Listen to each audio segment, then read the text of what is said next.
Thanks for joining us for CBN's On the Home Front, where we highlight what the men and women of America's military do to defend our country. I'm Mark Martin.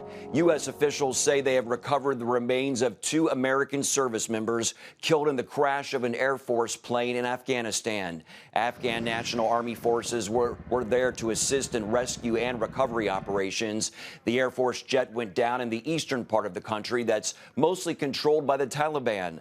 A Taliban spokesman said it crashed just 6 miles from a U.S. military base. The pilots killed were the only 2 on board.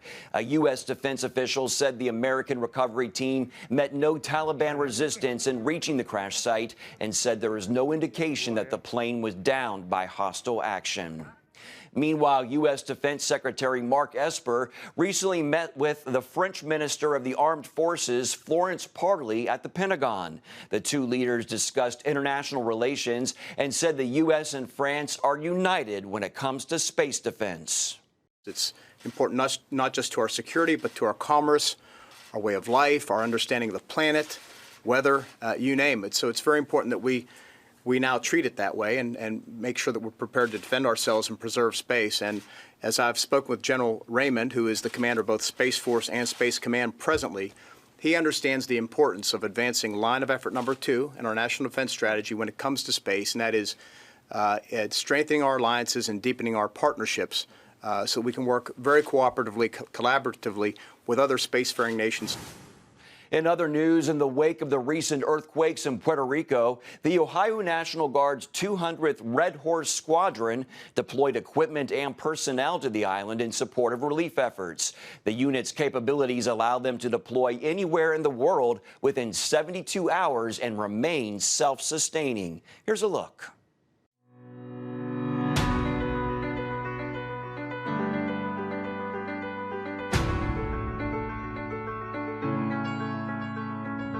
Today we are preparing mobilization for the 2 DERBIS kits we have here. DERBIS stands for Disaster Relief Bed Down System. It's a 250-man personnel bed down kit.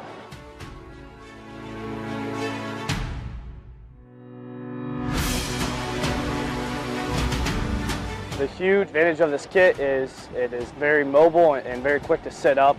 So they're in dire need of shelter down there for military personnel. So that's what this will be providing, is shelter for military personnel.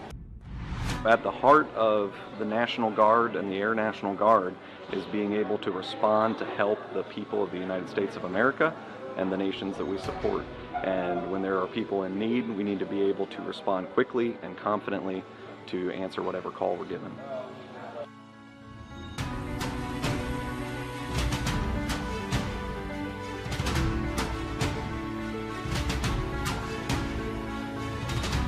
To know that there are people who are in need, and we have the capability to go fulfill that need and help them and support them and actually take part in some humanitarian efforts is a huge honor and a privilege. And that's the reason why I joined.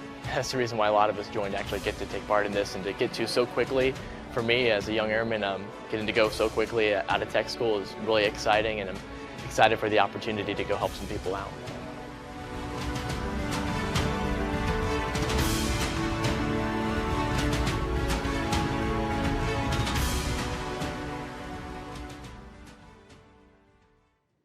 The future of warfighting is rapidly changing, and the U.S. military works to maintain training needs to keep pace with those changes. Here's a look at the Air Force Agency for Modeling and Simulation, which is the center of training innovation. The word brachiated or brachiation is the active locomotion a primate uses to swing from vine to vine or bar to bar. You know, monkey bars, Tarzan on a vine. Because if you're swinging to the future, right? And you grab that vine of the future and you don't let go of legacy, what happens? You stop moving. And so this is the strange point we find ourselves in, and this is why I'm excited for this industry, is the future is here. The way of changing and the revolution is here, but we got to let go of some of the ways we've been doing business in the past. After the Vietnam War, we created Red Flag, Top Gun, those types of environments to create large ranges with dissimilar platforms to do real air-to-air training. The problem we have today is our enemies have got the same technology that we have, and our ranges really don't provide the same experience they used to. You're never going to get rid of creating that real environment to go out there and drop weapons, fire air-to-air missiles, really practice generating and pushing your aircraft to the limits.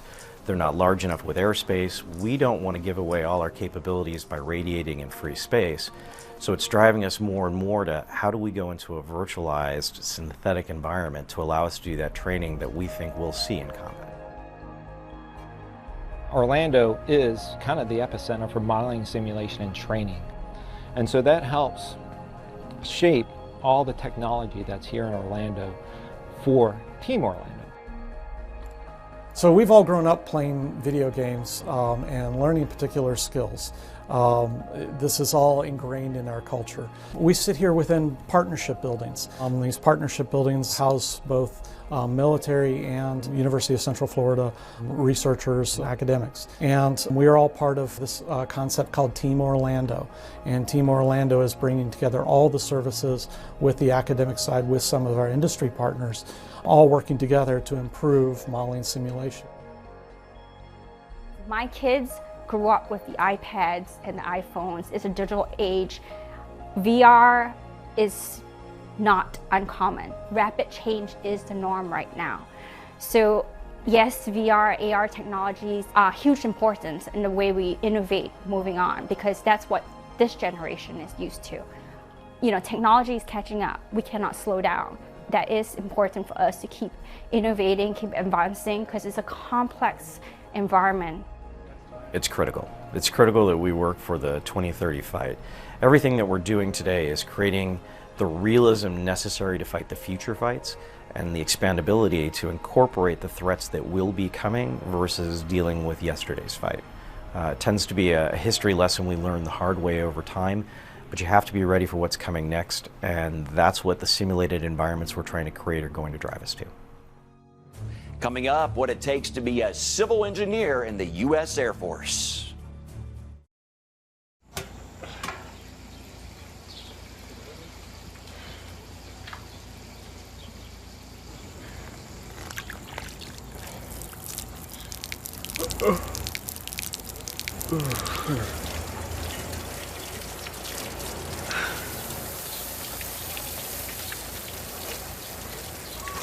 Life is better with a good night's sleep. Get your free DVD or booklet of Protect Your Sleep as the world watches from the outside. It's a big diplomatic tug-of-war here in the Middle East. Go inside the story with Jerusalem Dateline. Israeli archaeologists are talking about a discovery that could change the thinking about the Temple Mount. Join CBN Jerusalem Bureau Chief Chris Mitchell and get the biblical perspective on the events shaping the world. What starts in Israel then ends up going to other places. Watch Jerusalem Dateline Friday night at 9:30 on the CBN News Channel. Life. It's meant to be lived fully. Jesus said it. I came to give you life. Life to the fullest. Life in your family. Life in your finances. Life in your body, mind, and spirit. Life in your everyday.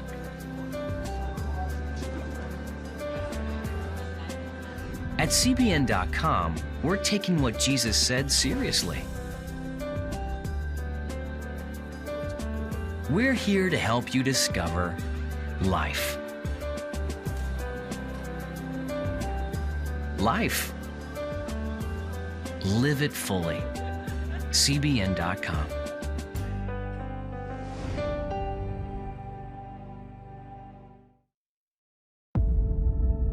Roman soldiers destroy the Second Temple of Jerusalem. Centuries of eyewitnesses say the temple treasures survived. But where are they? They went from Jerusalem to Rome, Rome to Carthage, Carthage to Byzantium. Historians are silent about what happened to it next.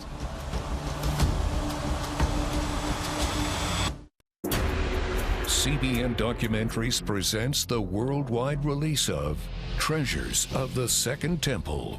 So does it still exist today? A story of mystery. Where is it? Calamity. Most of the victims were butchered. And destiny. The possibility to dig is impossible. Get your copy of Treasures of the Second Temple. Yours for a gift of any amount to CBN Documentaries. Welcome back to On the Home Front. One Air Force colonel says the military's greatest asset isn't its weaponry or machines, but its people. Hear how the civil engineer community develops successful leaders. As we went into the first exercise at my first base, you have no understanding of what it takes to recover a base. You're trying to understand what combat support is and what's our role. And then you start seeing how the rapid runway repair works and building up the base, building up the safe route to come in. And it gets exciting because you realize there's not many other people that get to do this. We're the combat engineers that are in place to recover the base so that the mission can happen. And so it was at that point, you're like, hey, there's something to this. So my 4 years and done became, hey, what's the next assignment?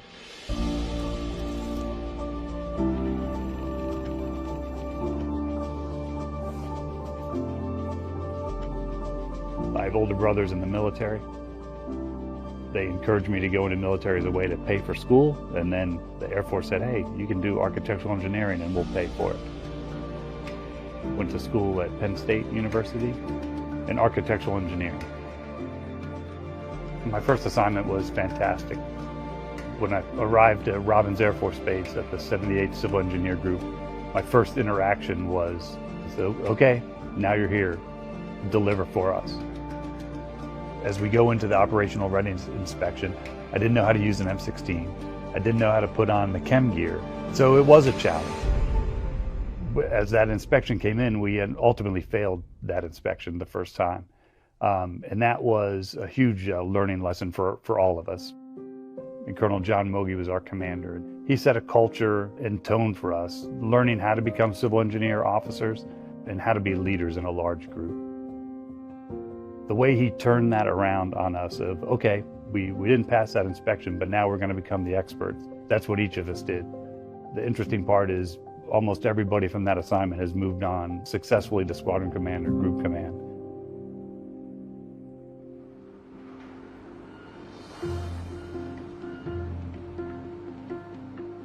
Current role as the group commander at the 96th Civil Engineer Group at Eglin Air Force Base is incredible. We cover all aspects of civil engineering, from environmental and real property, all the way to areas to develop weapons. The weapon systems that are being developed, that are being tested, and then are being put to the field all come through Eglin Air Force Base. And so it's important that we have the infrastructure in place so that that can happen. And we're working towards that as fast as we can. Most challenging part of the job is keeping up with the demand. How do we meet the warfighter's needs balanced on what we can accomplish? The rewarding part is watching the mission get done. The wisdom and experience that we have in our workforce is like none other in civil engineers. And they do make it all happen.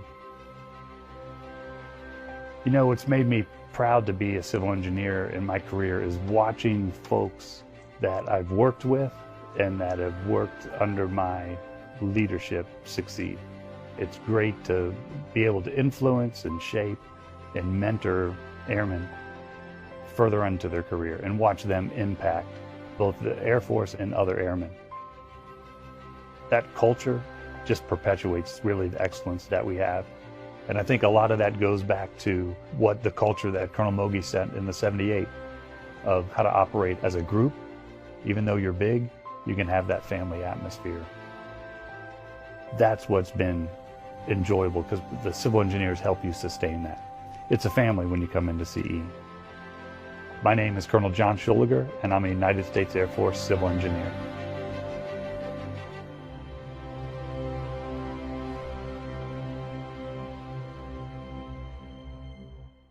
Up next, how the Navy is honoring a World War II hero.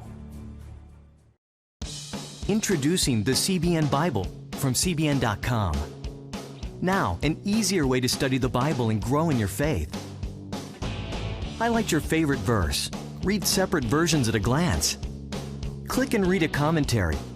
Or cross-reference your favorite verse using the Strong's Concordance. All the right tools to study the Bible, all in one place. The CBN Bible, available at cbn.com/Bible or the iTunes App Store. This is CBN Newswatch. Thanks for joining us. Watch breaking news, exclusive stories and programs, credible news reporting. We show you what's happening in the world and how you can pray about it. This is CBN Newswatch, because truth matters. Weekdays at 5 on the CBN News Channel. Yes, right on time. From Superbook. Pepper's Pizza Palace is donating pizza for everyone today. Wait. I have big plans today. Trust in God even when times are tough. He has a plan for your life. Hey, we're gonna be late for the grand opening. My parents want me to help with this outreach thing, feeding the community. What am I supposed to do here? Superbook! Join the Superbook Club and get Superbook The Birth of Moses, plus 2 copies to share with others, all for your gift of only $25. Pharaoh ordered all newborn Hebrew boys thrown into the Nile River, and I have a 3-month-old brother. The Birth of Moses. Yours for a gift of only $25. What will you do the next time the soldiers come? I do not know, but I trust God has a plan for all of us.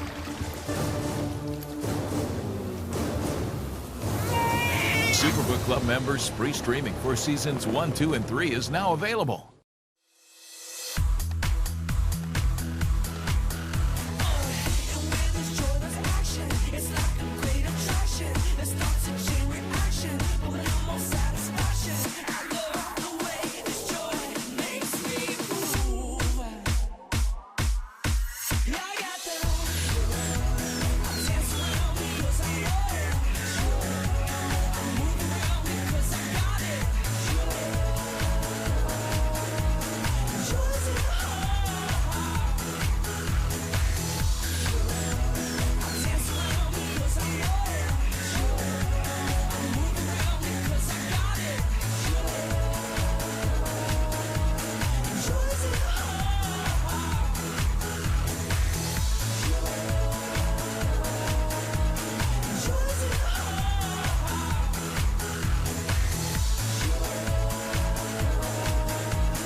The U.S. Navy recently made an historic announcement. It is honoring a sailor who overcame racism to become a hero during World War II by naming an aircraft carrier after him. Doris Miller was the first African American in U.S. history to receive the Navy Cross for Valor. The USS Doris Miller bears the name of a young sailor who risked his life to defend his ship during Japan's attack on Pearl Harbor. At the time, black sailors were only allowed to serve as mess attendants. But even though he had not been trained, Miller took over a .50 caliber anti-aircraft machine gun and fired at Japanese fighter jets until the ammunition ran out. By the time he ran out of ammunition, he immediately began to carry his injured shipmates to safety. Miller was later killed in 1943 in the Pacific after his ship was struck by a torpedo. The newly named aircraft carrier marks the first time one has been named for an African American.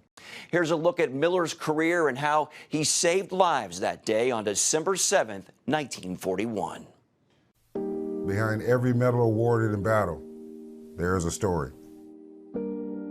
Many of these stories begin on distant battlefields, showcasing acts of valor in the chaos of combat. The story behind Doris Miller's Navy Cross, however, began in the kitchen of a battleship on a beautiful, quiet Sunday morning. The nation was at peace, and most of the ships assigned to the naval base at Pearl Harbor, Hawaii, were pierside. The date was December 7, 1941. Miller was a Navy cook, one of the few ratings open to African Americans at the time. He had just finished serving breakfast on board when he heard the alarm no sailor ever wants to hear.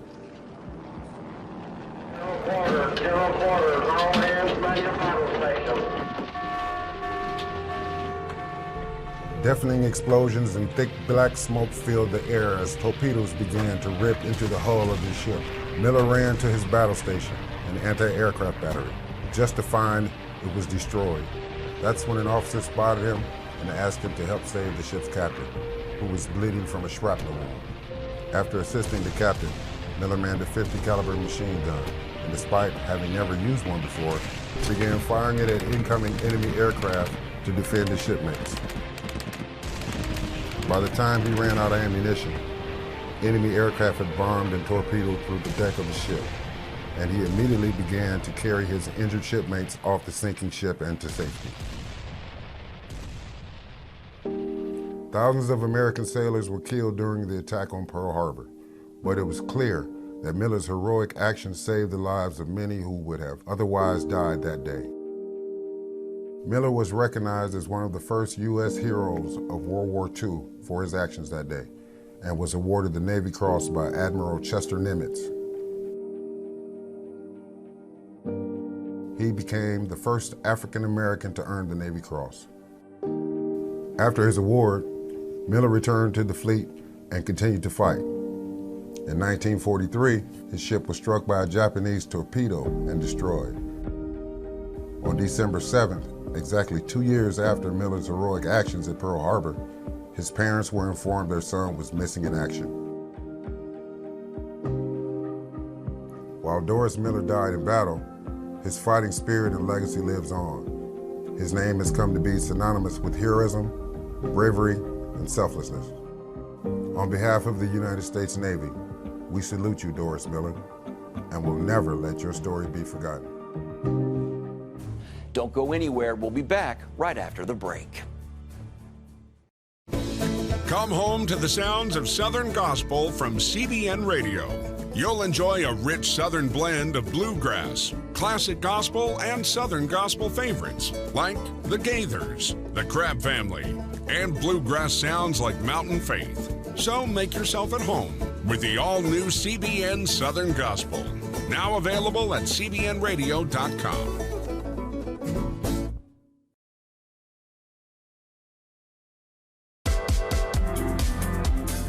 Meet the pastors who are preaching the gospel in a fresh, fearless way.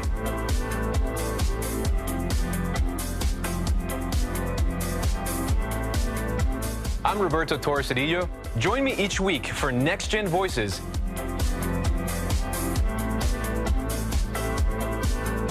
And watch God transform a generation.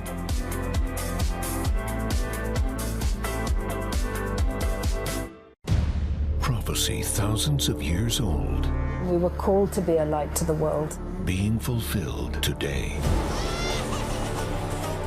Discover how. Get to life. Call 1-800-700-7000. We consider it our duty to reach out and help others around the world. For a gift of $10 or more, you can own the acclaimed CBN documentary To Life. Just call 1-800-700-7000 or log on to cbn.com. To treat a human, no matter what he is, which religious he have, which color he is. This is what I'm doing. See how the people of Israel are fulfilling prophecy History is being written, and I want to be a part of it. by sharing their knowledge In Africa, in Asia, in South America, in East Europe. and their love. This is how we work. This is us. Get to life. Call 1-800-700-7000 or log on to cbn.com.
Thanks for staying with On the Home Front. The Defense Department launched a new initiative in 2018 called This Is Your Military to highlight the work of service members. The initiative also has the goal of debunking myths about military service and increasing awareness among the American people. Using the hashtag #KnowYourMil, the DoD is sharing personal stories to inspire others. Army Specialist Brenna Schumacher is a soldier, roller derby enthusiast, and most of all, a survivor. She shares her story about her road to recovery and roller skating.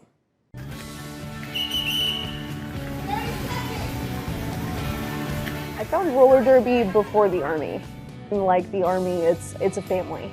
And it's something that you can find anywhere you go. They're almost attached to every Army base. Transitioning over here, to an area where they still had military members on the team was very comfortable for me, and I think both of those backgrounds helped. Meshed really well with the team right off the bat just because of the military background and the fundamentals of roller derby and sisterhood.